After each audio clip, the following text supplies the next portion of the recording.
ഞാൻ ഈ അടുത്ത ദിവസം ഒരു സുഹൃത്തിൻ്റെ ഒരു ഫോൺ സംഭാഷണം അത് എന്നെ ഫോണിൽ വിളിച്ചാൽ അത് എന്നോട് ചോദിച്ചു, ഈ സുജിത്തിനെതിരെ അപകടം കാണിച്ച പോലീസുകാരെ ഒക്കെ തന്നെ ഈ ഇൻക്രിമെൻ്റ് കട്ട് ചെയ്ത് ശിക്ഷിച്ചതല്ലേ, ഒരു ട്രാൻസ്ഫറും കൊടുത്തു.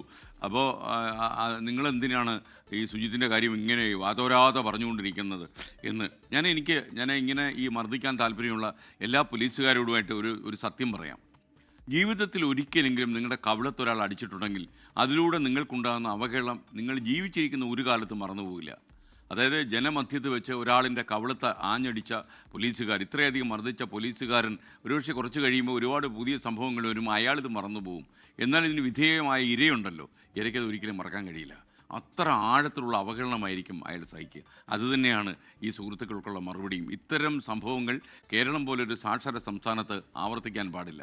അവർ കാക്കിയിട്ട് ഇരിക്കണ്ട പോലീസ് സ്റ്റേഷനിൽ, ഇരുന്നാൽ ശരിയാകത്തില്ലെന്നേ. നമ്മുടെ ആളുകൾക്ക് സമാധാനമായിട്ട് ജീവിക്കണ്ടേ. ലോകത്തെവിടെയായാലും ഏത് സമയത്തും 24 വാർത്തകളും ഓഗ്മെന്റഡ് റിയാലിറ്റി പാക്കേജുകളും എക്സ്പ്ലെയിനറുകളും വിശദമായി കാണാൻ ഞങ്ങളുടെ യൂട്യൂബ് ചാനൽ നിങ്ങൾക്ക് സബ്സ്ക്രൈബ് ചെയ്യാം.